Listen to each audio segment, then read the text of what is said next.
Hello student. JEE main 2025 में ये question पूछा गया है एरिया अंडर कर्व का। अब ये क्वेश्चन बहुत ही सिंपल है। अगर किसी बच्चे को ग्राफ पे पूरा पकड़ है तो इसमें कौन कौन सा ग्राफ का यूज किया गया है? बाई बराबर e to the power x का, और बाई बराबर e to the power x minus one पे मोड लगा दिया गया। मोड आते ही सबका दिमाग एकदम बंद हो जाता है कि अब क्या करें। लेकिन यहाँ पे अच्छे से बताया जाएगा मोड को, कॉन्सेप्ट को कैसे डील करें। और बाई एक्सिस भी है, तो बाई एक्सिस तो सबको पता है कि बाई एक्सिस ये होता है। अब इसमें तीन ग्राफ है। सबसे पहले है e to the power x, फिर e to the power x minus one का ग्राफ भी है, और उसके बाद मोड भी लगाया है। तो मोड लगाते ही ग्राफ में कुछ बदलाव होगा। तो सबसे पहले देख लेते हैं ग्राफ कैसे बनेगा। बिना ग्राफ पता हुए क्वेश्चन एरिया का तो बनता नहीं है। और जिसका ग्राफ पे क्लियर है उसको सीधे बन जाएगा, जिसका ग्राफ पे क्लियर नहीं है थोड़ा बैकग्राउंड देख लेते हैं कि ई टू द पावर एक्स का ग्राफ कैसे बनता है। तो e to the power x का ग्राफ तो सिंपल ऐसे बन जाता है कि बाई बराबर अगर ई टू दी पावर एक्स है तो इंक्रीजिंग बन जाता है। यहाँ पे कहाँ पे कट करता है बाई एक्सिस को? वन पे कट करता है, तो ऐसे बढ़ते हुए बन जाता है क्योंकि e to the power x हमेशा बढ़ते रहेगा। अब e to the power x minus one का ग्राफ कैसे बनेगा?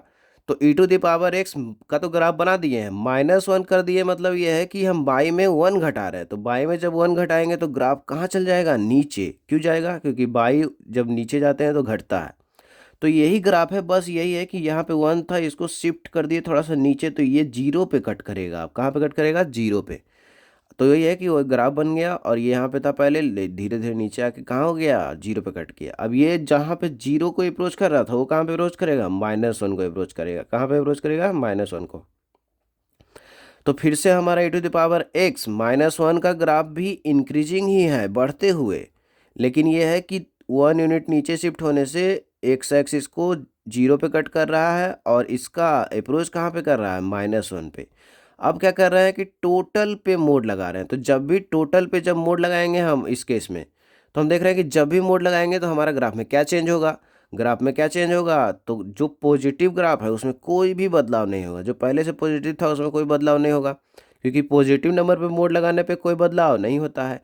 लेकिन जो निगेटिव नंबर है उसको अगर ऊपर अगर मोड लगा देते हैं तो क्या बन जाता है? Positive number. तो जितना निगेटिव था उतना ही पॉजिटिव कैसे बनेगा? तो जो ग्राफ है वाई एक्स एक्सिस के नीचे है उतना ही ऊपर बना देंगे। तो इसी का एकदम इमेज ले लेना है, किसके अबाउट? एक्स एक्सिस के अबाउट। तो जो नीचे ऐसे बना हुआ था वो कैसे बन जाएगा? ऊपर इस तरीके से बन जाएगा। तो ये किसका ग्राफ बन गया? E to the power x minus one और मोड का। अगर जिस बच्चे का ग्राफ क्लियर है, मतलब इसका ग्राफ तुरंत उसके माइंड में आ जाएगा, तो सीधे क्वेश्चन में इतना फिर करने का जरूरत नहीं पड़ेगा, सीधे हम स्टेप वन में आ जाएंगे। कैसे आ जाएंगे? तो ये किसका ग्राफ बना दिया गया? ई बना दिया गया बाई बराबर e to the power x minus one का मोड का ग्राफ। ये ऐसे और ऐसे। और ये किसका ग्राफ बना दिया गया? बाई बराबर e to the power x का। अब हम क्या देख रहे हैं कि हम देख पा रहे हैं कि ये इस तरीके से गया था और ये ऐसे गया है। और कौन सा एरिया के बारे में पूछ रहा था कि ये दोनों कर्व तो हो ही, साथ में कौन हो? By axis. अब इसका योगदान आएगा। तो बाई एक्सिस यहाँ पे है, तीनों से मिला हुआ एरिया कौन सा बन रहा है? तो हम देख पा रहे हैं एकदम आँख खोल के कि यही एरिया है जो हमारा पूछा जा रहा है। अब ये पता चल गया स्टेप वन में कि ग्राफ कैसे बनाएंगे। ग्राफ बना दिए तो एरिया कैसे इंडिकेट करेंगे। अब एरिया इंडिकेट हो गया तो फिर इस एरिया को निकालने के लिए देखो इंटीग्रेशन तो करना ही होगा। इंटीग्रेशन करने के लिए हमको पॉइंट तो पता करना ही होगा कि ए पॉइंट कैसे निकाले। अगर ए पॉइंट जब तक नहीं पता करेगा तो इंटीग्रेशन कैसे करेगा कि कहाँ से कहाँ तक करे। तो ये पॉइंट निकालने के लिए क्या करेंगे? सबसे पहले ये पॉइंट आएगा कहाँ से? तो e to the power x वाला कर्व ये है, और ये कौन सा कर्व है? E to the power x minus one का मोड वाला। तो दोनों को सोल्व करेंगे तभी पॉइंट ए मिलेगा। अब दोनों को सोल्व कैसे करेंगे? तो ये दोनों है, इसको सोल्व करें कैसे करेंगे? बाई बराबर तो इक्वल है, तो ये दोनों को बराबर कर देते हैं। तो ये दोनों को जैसे ही बराबर कर दिए फिर किसका कौन सामने आ गया? मोड। अब जैसे ही मोड आता है तो मूड खराब हो जाता है, लेकिन मूड खराब करने की जरूरत नहीं है। एक्स यहाँ पे देख पा रहे हैं कि एक्स हमारा इधर है, इस इधर है उधर, मतलब ऑरिजिन के उस साइड है। तो जब ऑरिजिन के उस साइड रहेगा तो एक्स कैसा रहेगा? निगेटिव। अब देखिए एक्स अगर निगेटिव है हमारा, क्योंकि ए पॉइंट जहाँ पे है एक्स निगेटिव है, तो अगर एक्स निगेटिव होगा तो e to the power x का वैल्यू वन से बड़ा होगा कि छोटा होगा? वन से छोटा होगा। तो मोड कैसे खुलेगा? तो e to the power x one से छोटा है तो मोड इस तरीके से खोलेंगे कि one minus e to the power x, क्योंकि ये अगर वन से छोटा है तो वन में से वन से छोटा घटाएंगे तो कुछ पॉजिटिव नंबर आएगा। तो e to the power x minus one अगर खोल देते तो ये नेगेटिव नंबर होता है, और मोड के अंदर नेगेटिव कभी हो नहीं सकता है। तो इसीलिए जब इस मोड खोलेंगे तो क्या आ जाएगा, 1 minus e to the power x.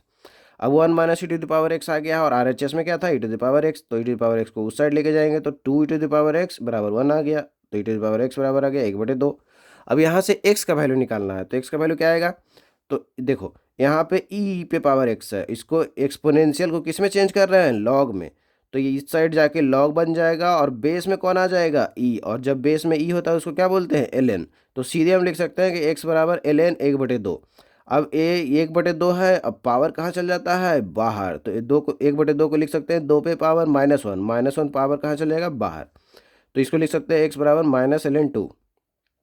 अब x आ गया तो बाई कैसे निकलेगा उस पॉइंट का, तो बाई अगर चाहते हैं तो सीधे हम e to the power x में रख देंगे। तो जैसे ही e to the power x के जगह पे -ln 2 या ln 1/2 रखेंगे तो हमारा बाई कितना आ जाएगा, 1/2। तो देखो पॉइंट ए निकल गया -ln 2 और 1/2। तो स्टेप 2 हो चुका है। अब फाइनल एरिया निकालने वाले हम लोग। तो आ जाइए इधर, एरिया कैसे निकालेंगे। अब हम देख रहा है कि दो दो कर्व तो है हमारे पास, दो कर्व है, एरिया बाउंडेड बाय रीजन भी निकाल लिए। अब यह है कि एरिया कैसे निकालते हैं, तो हम जब एक्स एक्सिस पे इंटीग्रेशन करते हैं तो हम देखते हैं कि ऊपर वाला कर्व कौन सा है और नीचे वाला कर्व कौन सा है। अब कहाँ से कहाँ तक जाना है हमको, तो x1 से अगर x2 तक जाना है तो लोअर लिमिट x1 रख देते हैं और अपर लिमिट क्या रख देते हैं, x2।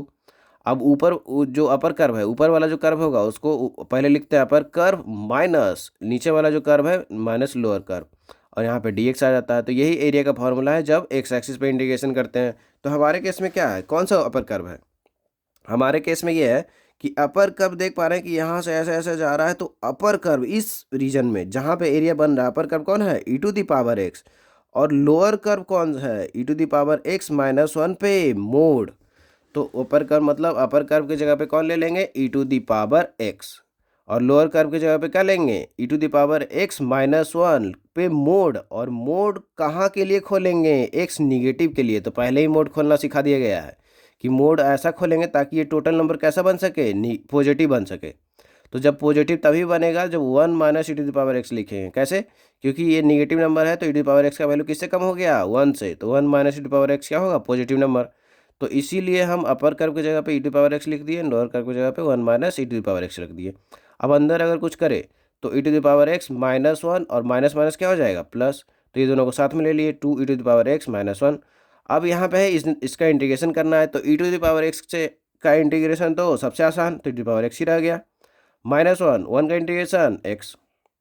अब ये है कि लोअर लिमिट अपर लिमिट रखेंगे, तो यहाँ पे तो लोअर लिमिट -ln 2 है और अपर लिमिट 0 है। तो यहाँ पे जब 0 रख रहे हैं तो e पावर 0 माइनस ई पे पावर -ln 2, और यहाँ पे फिर इसमें भी रखेंगे अपर लिमिट लोअर लिमिट, तो 0 की जगह पे रखेंगे तो 0 माइनस, और यहाँ पे x के जगह पे कितना रख रहा है, -ln 2। तो यहाँ तक पहुँच गए हैं, बस कैलकुलेशन करना है। ई टू पावर एक्स कितना होता है, ई टू पावर 0 1 माइनस। अब इसका वैल्यू कितना आएगा, तो देखो इसका वैल्यू जानना चाहता है तो एक्सपोनेंशियल का प्रॉपर्टी पता होना चाहिए। एक्सपोनेंशियल क्या प्रॉपर्टी होता है कि ई ln p। तो सीधे हम क्या कर देते हैं कि ये ln p मतलब होता है कि बेस में कितना है, e। अब ये दोनों अगर से हो तो सीधे वैल्यू p निकल जाता है। तो अगर ये कॉन्सेप्ट पता है तो ये तुरंत वैल्यू निकल जाएगा, ई टू पावर -ln 2। अब -ln 2 को हम लिख सकते हैं 1/2। क्यों लिख सकते हैं, क्योंकि ये बाहर जो भी रहता है वो पावर में चल जाता है। यहाँ पे बाहर जो भी रहता है कहाँ पे चलता है, पावर में। बाहर में कितना है, -1, तो 2 पे पावर -1 कितना होगा, 1/2। तो हम ये तीनों कॉन्सेप्ट अगर पहले से पता है तो सीधे एक स्टेप में, मतलब ई टू द पावर -ln 2 कहाँ पहुँच सकता है, सीधे कहाँ पहुँच सकता है, 1/2 में। तो यहाँ पे 1 था, यहाँ -1/2 था, और इधर तो सीधे 0 तो खत्म हो गया, माइनस माइनस माइनस 3 माइनस, तो माइनस बच जाएगा, -ln 2 हो जाएगा। अब यहाँ पे देख रहा है कि ये दोनों घटा के 1/2 आएगा, दोनों गुना होके 1 आएगा, और इधर सीधे -ln 2 -ln 2 -ln 2। तो फाइनल आंसर आ चुका है। तो जो भी आंसर टिक किए हैं सीधे 4 नंबर मिल जाएगा उनको।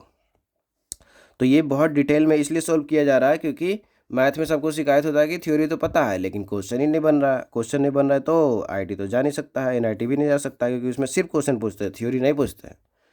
तो जो भी स्टेप में किसी को दिक्कत हो तुरंत बता सकते हैं कमेंट में कि क्यों क्या दिक्कत है, और इस डिटेल्ड सॉल्यूशन को समझिए, और जो भी आप क्वेश्चन और अटेम्प्ट करते हैं उसमें और आप बेहतर करने की कोशिश करिए। तो ये शिकायत अब नहीं होगा कि क्वेश्चन नहीं बन रहा है, सारा दूर हो जाएगा।